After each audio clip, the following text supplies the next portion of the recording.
This is Punishment Martinez from Ring of Honor. You're listening to the Spanish Announce Table.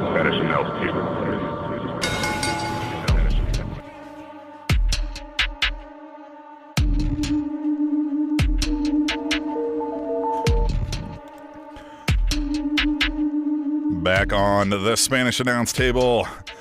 I'm excited and a little bit scared. The music's even kind of scaring me a little bit too. It's intimidating presence that we have in the virtual room with us. I get scared easy, so if I'm quiet, you understand why, because I'm probably in the corner pissing on myself. I believe it. This is true fact. Yeah, this gentleman, I'm going to refer to him as gentleman the whole time so he doesn't get angry with me, is an intimidating presence. He knows how to hurt people just by looking at him, but he does more than that when he gets in the ring. It's Punishment Martinez. How are you?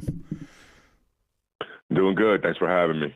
No, we appreciate you coming on here. So you're out in what, Cali, you said right now? So you're still, sun's still shining out there, is it? No, I'm in Jersey. Oh, Jersey. Oh, geez, I thought you're we on were the other side of the country. On the East Coast. Yeah, man, I must have heard you wrong then. So yeah, it's darker than oh, wow. We're keeping you up here. Yeah. No, it's all well, good. Let's get into it real quick here. So you're in Ring of Honor, and you're kind of establishing your name in Ring of Honor. How has that been? Because we're here in Kansas City, and we hear of Ring of Honor in the sense of like that's a destination place to be in your career. So you're there now. What's it like? Oh, it's awesome. I have no complaints. You know, it was a long road getting there, you know, but it's definitely worth it. Like I said, I'm extremely happy. The top-notch talent, top-notch company and production, and you know, from everybody from the office to the ring crew. So it's an awesome experience. Well, you talked about that experience or that time leading up to getting to Ring of Honor. Tell us a little bit about what that was like. I mean, were you going through kind of the everyday wrestler thing, sleeping on friends' couches, or what was that struggle like to get to Ring of Honor?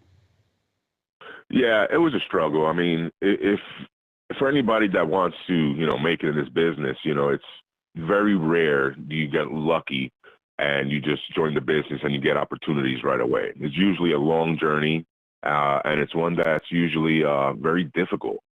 So yeah, it was hard for me.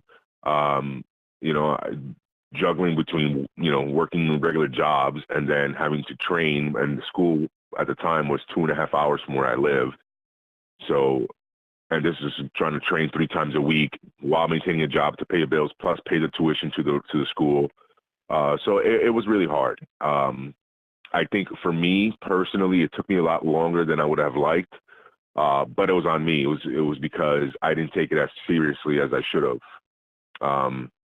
When I finally decided to, you know, I had to make it to the next level. I had to change just my whole way of being, basically.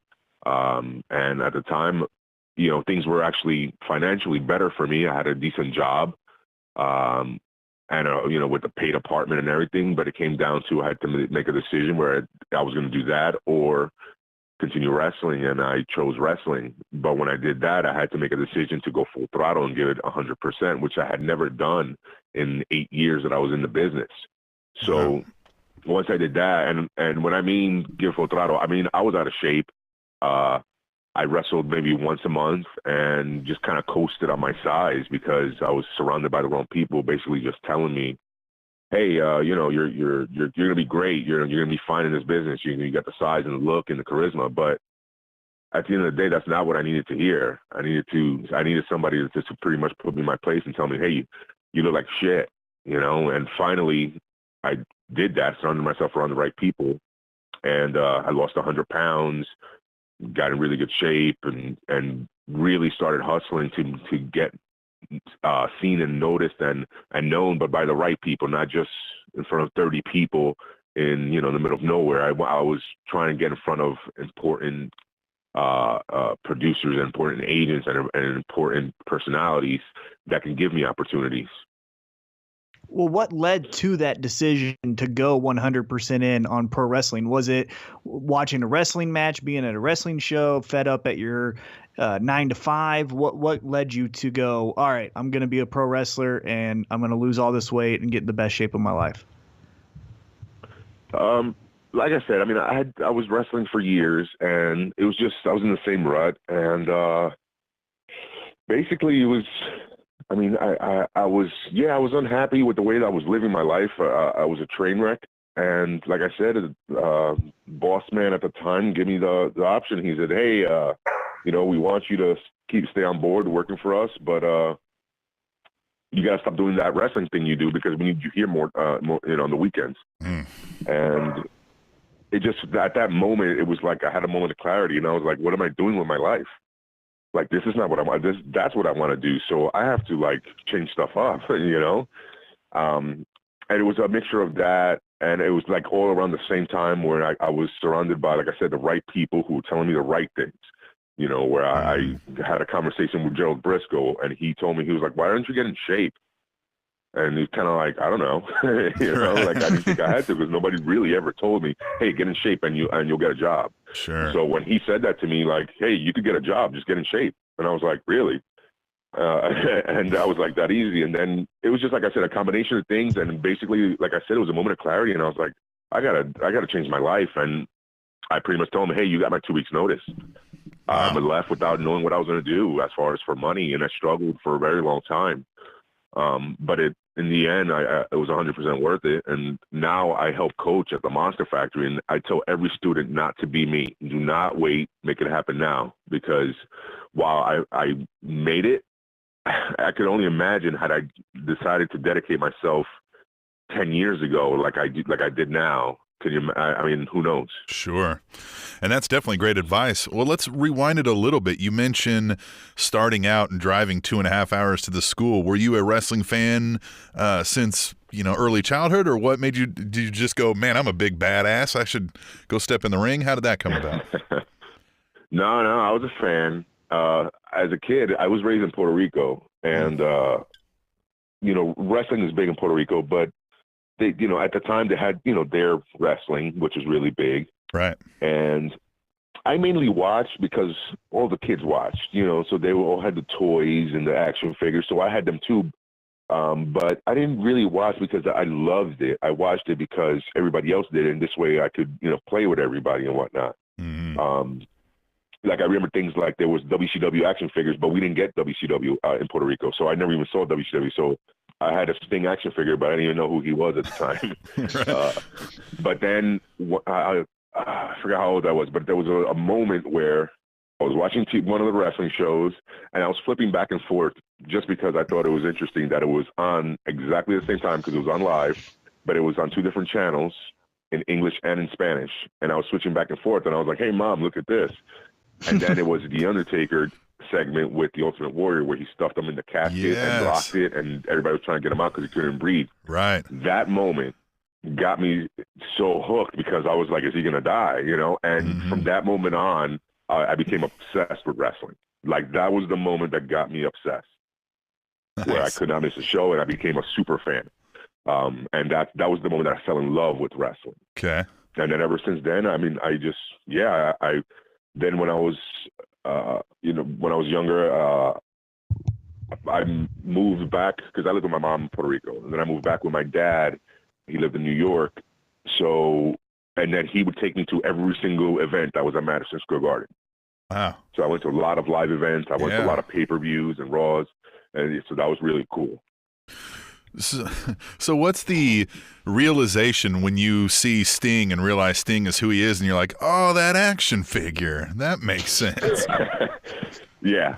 Then it was like, oh, well, that's why he was the most popular action figure because he's awesome. Yeah. That was really cool when I started. Like I said, when I moved to the States and New York, that's when I was able to. I knew of WCW. I still wasn't a fan. I was a WWF guy. So I didn't start really watching WCW. I mean, I knew WCW was on TV. Once in a while, I would kind of watch it, but I wasn't into it. I never liked WCW. It's basically because I didn't know the people except for Sting. Unless Sting was on, that I might watch it because I always remember him because of the action figure. Right. It wasn't until the NWO, basically, when Hall and Nash went over, that's when I started watching WCW. Yeah, that's.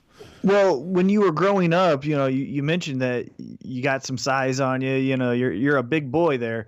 Was being in the pro wrestling career something you were still thinking about, or was it playing football, playing basketball, like, or were you focused on that kind of stuff growing up?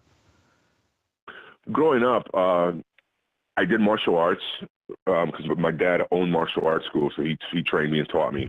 And then while I was in school, he was very adamant with sports, football, basketball, baseball. Like I was an all-star in all sports, and I was a fighter, and I won national championships in fighting, and that's basically what I was doing. But growing up, you always joke to your friends, man, it would be awesome to make it, become wrestlers one day, and we'll be a tag team. Like any kid, the dreams. Right.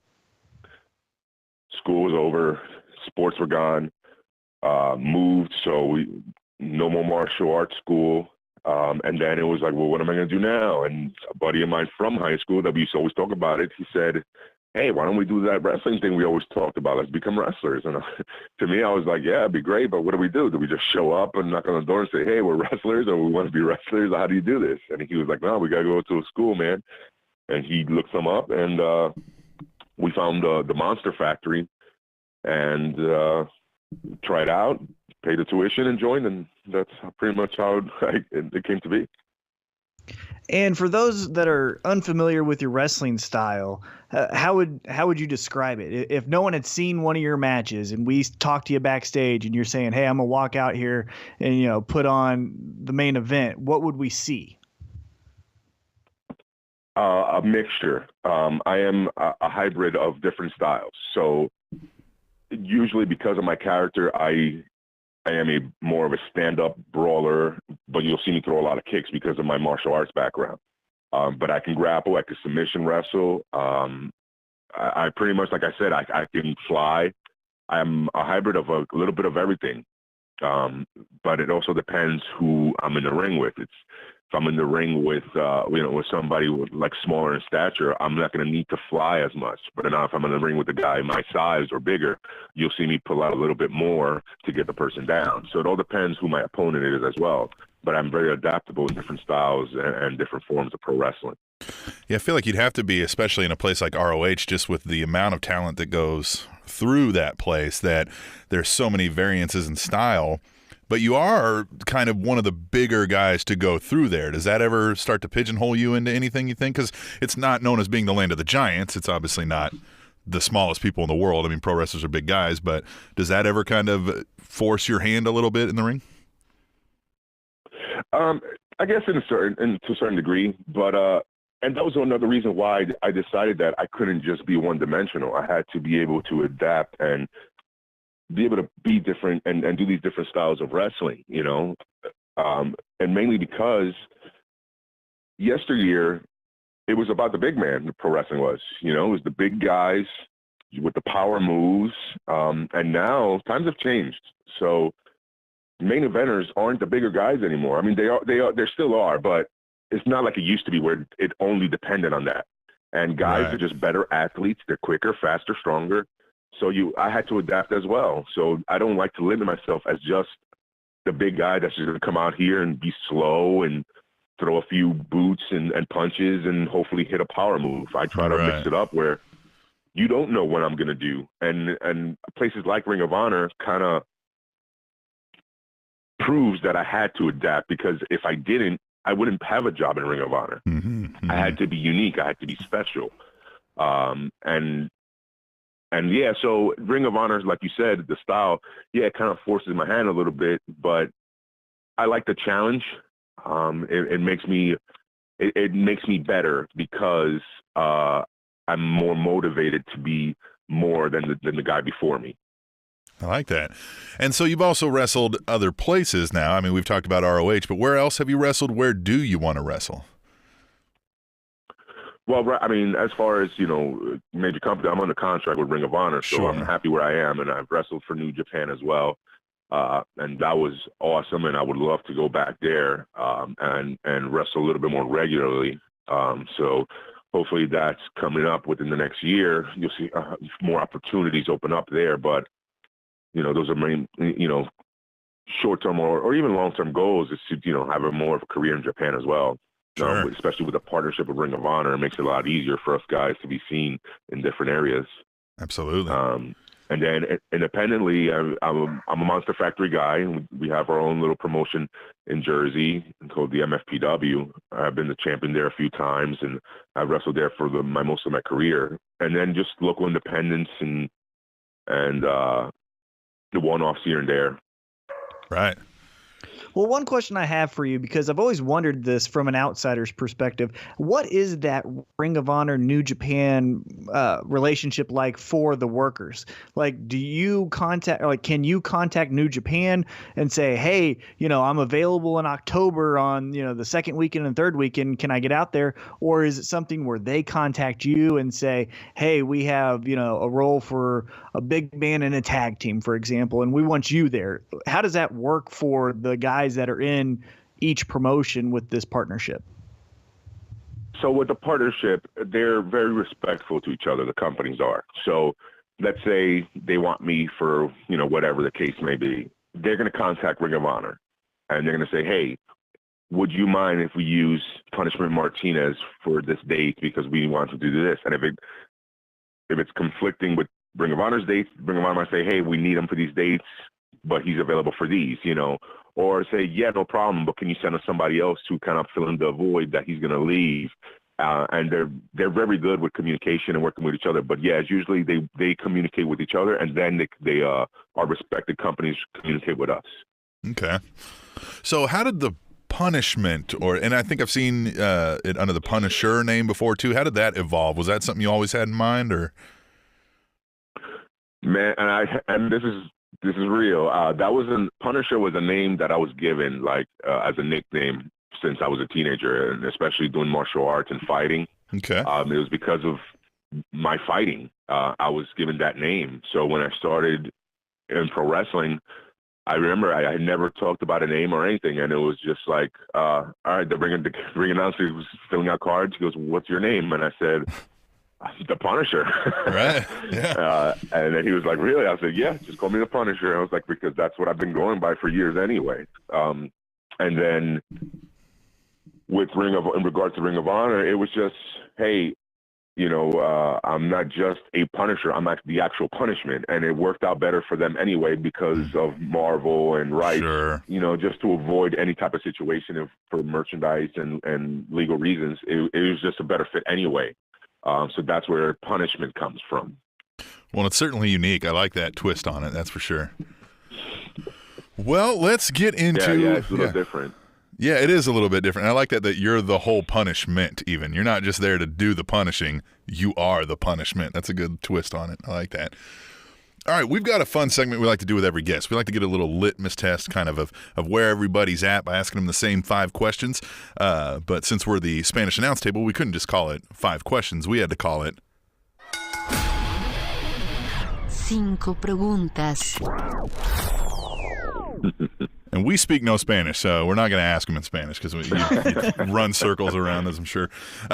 This first one, we say it's an easy one, but everyone kind of pauses. Who's your favorite wrestler of all time? Undertaker, easy. Oh, there you go. He's the one that made me fall in love with wrestling. And if you notice, I mean, there's a little bit in him, in me, that I idolized him as a kid growing up, and I liked everything about him because there was a lot of similarities. I'm into the dark, the odd, the weird, the different. I like skulls. I like that darkness vibe. So to me, it wasn't just his character on TV. It wasn't just something that I thought, oh, okay, that's a cool character. And to me, it was always, wow, I feel like I'm a part of that. Like that is who I am. Right. And I think it shows a little bit in the ring where you see my mannerisms and maybe my presence or the way I walk, the way my facial expressions and even the character a little bit. It's all reflective a little bit off of The Undertaker. For sure. Well, and one thing to catch on is if you're on Twitter, follow him at RoH Punishment and scroll down a little bit on his Twitter profile, and you'll see a top rope choke slam. So it's an Undertaker choke slam, but then why don't we just do it from the top rope? So I can see the influence that Undertaker has on your career. Yeah. Right. And like anything else, we try to make it into our own. So I took a move that was I got obviously by watching The Undertaker, but I made it a little bit into my own by sitting out with it and pretty much naming it the South of Heaven Chokeslam. But yeah, so that's 100% influenced by him. So were you, I mean, how did you feel when the retirement or, apparent retirement came this last year here? Was it heartbreaking, or were you thinking, hey, now's my time to take over that role, or how did you feel with that?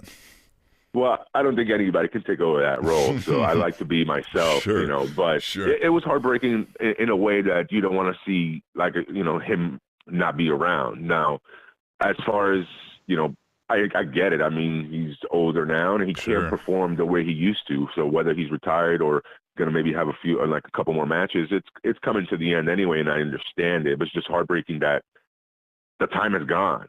It's crazy where time is, like it's just the way it passes, and almost taking his character for granted, where you think it's going to be around forever because it's so unique, and then he's gone. So yeah, it was a little heartbreaking as far as that, knowing that he's not going to be around anymore. I expected it, obviously, because like I said, his time is coming up, but yeah.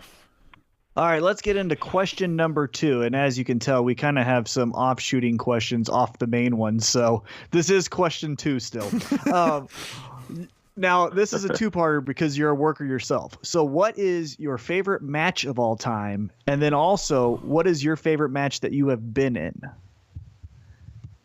I'd say Undertaker versus Shawn, WrestleMania 25. Yeah, that's mine. At the time, I actually had taken a break from wrestling because, like, as I mentioned earlier, I was in a rut and I just felt like nothing was really happening. And then that match happened, and I was like, man, I got to go back to doing this. I felt like that feeling of wanting to be a part of the business. It just overtook me, and I had to return to the business because of that match. And then as far as my own, now that one's a tough one, because I've had matches with my friends that are always favorites of mine. So like I'm really good friends with QT Marshall and Matt Riddle. So any matches that we've had together against each other or teaming always stick out. But if I was just to pick one, let's say in Ring of Honor, against Naito at the World of Worlds tour, I was really happy with that match, and it was pretty much the biggest match of my career, so I was really excited about that. Nice. So before we hit on to this third one, we didn't touch on this one. What about your first match? How did that come about? What was that situation like? How nervous were you? Can you give us a little quick rundown on that moment? Man, yeah. Oh, yeah, I was very, very nervous. So It was at a firehouse in Delaware, and... And this is my first ever match. That's what you mean, right? Or right. Yeah, absolutely, yeah. Yeah, so my first ever match, it was a firehouse in Delaware. We had no music. I was the first person out in the first match on the show. Oh. So I didn't have time to sit back and watch and kind of get my nerves settled a little bit by watching the crowd and nothing. I had to walk right out there, and I was lucky enough that they put me over. I was able to win the match in about 4 or 5 minutes. And once it was done, it was the coolest experience ever. Right. But before that match, man, I couldn't breathe. What? And I had never experienced that. Like I said, I fought, I used to fight, full contact martial arts in front of hundreds and thousands of people. But I never had to, go out there pretty much in tights and, yeah. In a ring. It was a completely different feel. I'm sure that had to be pretty surreal.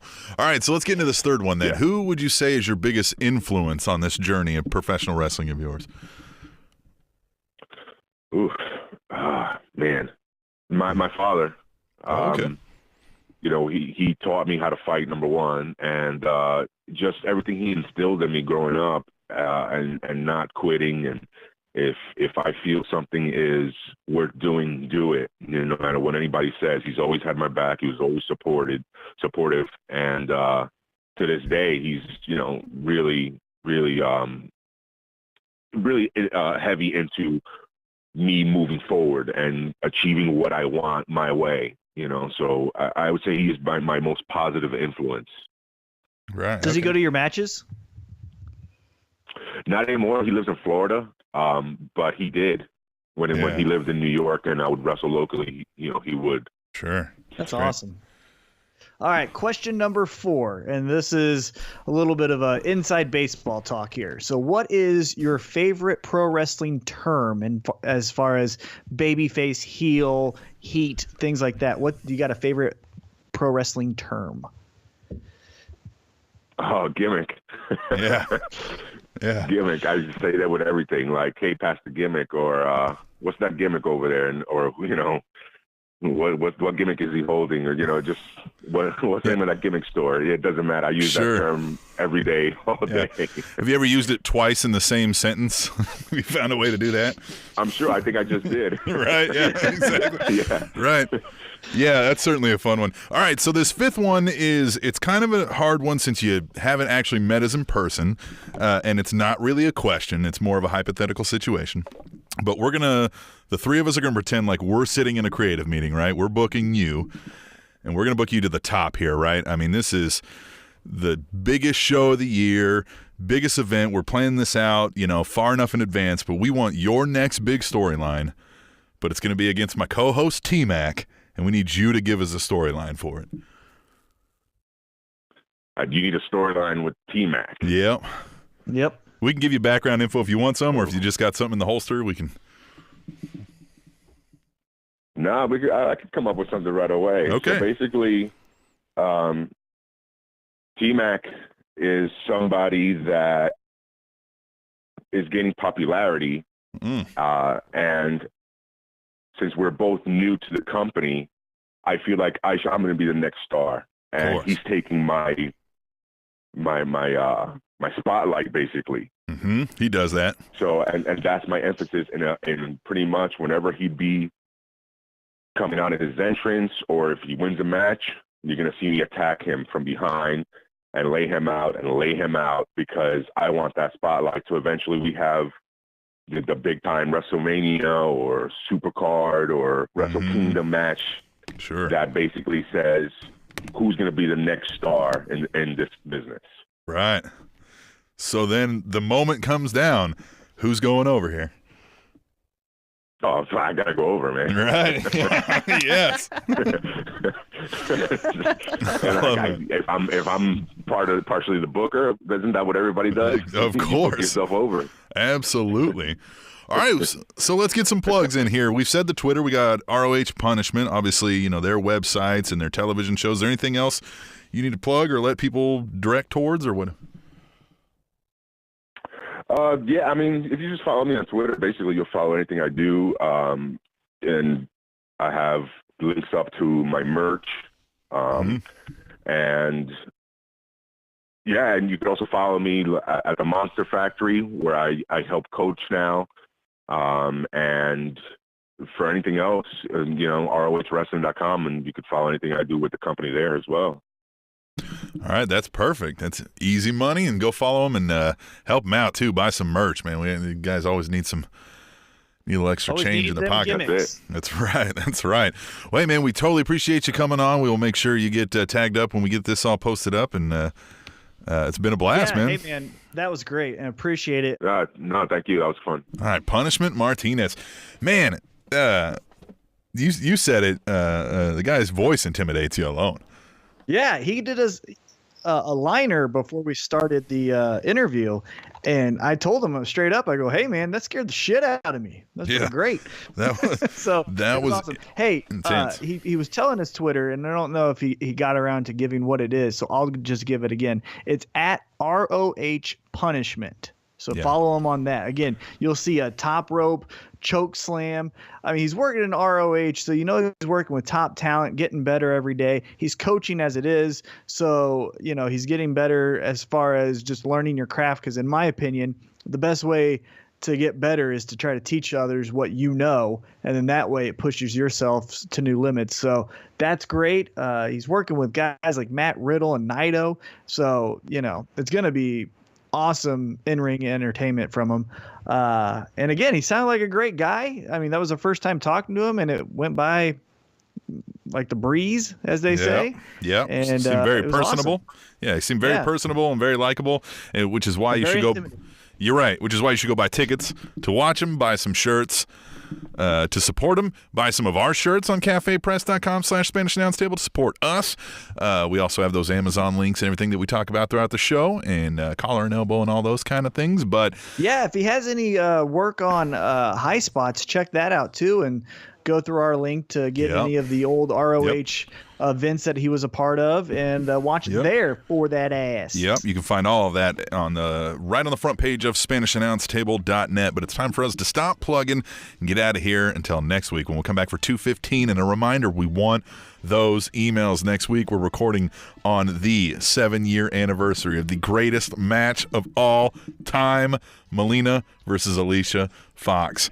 Email us about what that match has meant to you, and of course, whatever else you want to talk to us, since you haven't talked to us long form in forever.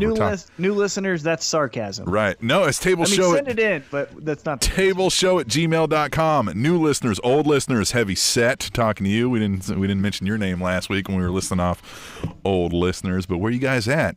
Huh? Where you at? Tableshow@gmail.com. Next week, emails, greatest match of all time. But for now, we're out of here. Spanish Announce Table. SpanishAnnounceTable.net. And in his first year in WWE, Brock Lesnar held victories over Ric Flair, Hulk Hogan, and The Undertaker.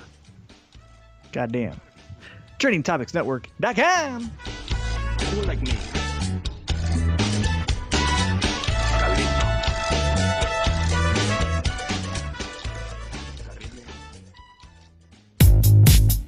Hey, what's up? It's WWE superstar Dolph Ziggler here, and you're listening to the Spanish Announce Table on the Trending Topics Network.